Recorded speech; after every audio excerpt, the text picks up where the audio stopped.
first started visiting shrine, I wasn't expecting anything. No life-changing insights, no cosmic connections. I just liked the peace. The torii gates, that shady spot under the trees. Honestly, I thought I was just there for the aesthetic, a vibe. A little spiritual seasoning. Fast forward to now, I'm carrying a ceramic fox named Kogitsune-sama in my bag. Like, he's my tiny judgmental sensei. And somehow, I feel like the deities know me by name. What the hell happened?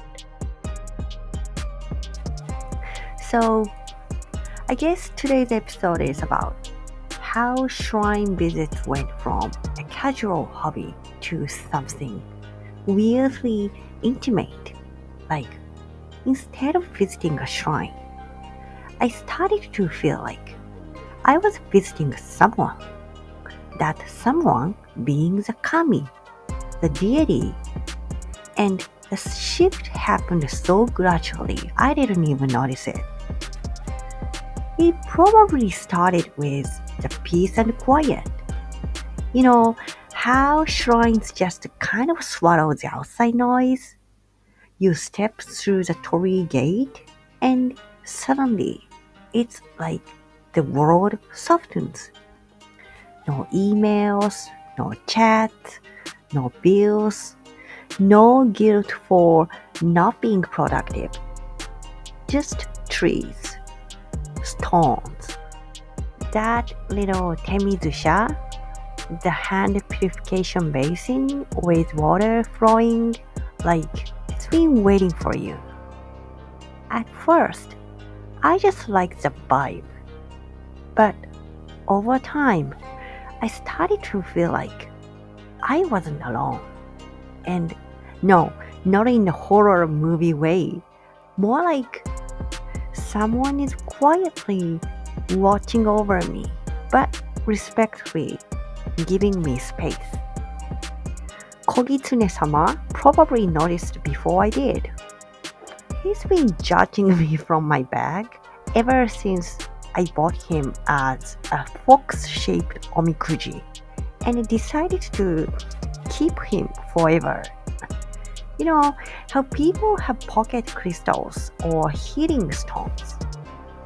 I've got a tiny ceramic fox who's silently witnessing my spiritual glow up. There were these little moments, like I would say something just quietly like, "Hi, Kami-sama," and the window would blow, or a bell would ring, or some ema, those wooden plaques where people write their wishes, would creak behind me. Are they coincidence? Maybe, but also maybe not. At some point, I stopped saying, I must be imagining this, and started saying, okay, maybe they do hear me. So now, shrine visits aren't just peaceful breaks.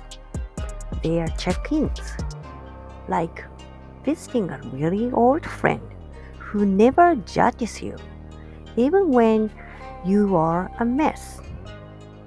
Sometimes I go with something heavy in my chest, and by the time I leave, it's lighter. Not fixed, just lighter. And I started to realize that it wasn't about praying anymore. It felt more like talking, like showing up to someone who's always there, who listens in their own mysterious way, and who doesn't need anything from you except your honesty. So yeah, That's how I went from shrine hopping for vibes to forming a quiet little bonds with the divine. And I didn't even realize it was happening. I thought I was collecting a piece. Turns out, I was also being remembered. Next time you go to a shrine, whether it's a big and famous or tiny and forgotten, try saying hi, not just with your mouth, but like in your chest, in your presence. You might be surprised what answers back. Alright, that's it for this episode. Kogitsune-sama said thank you for listening.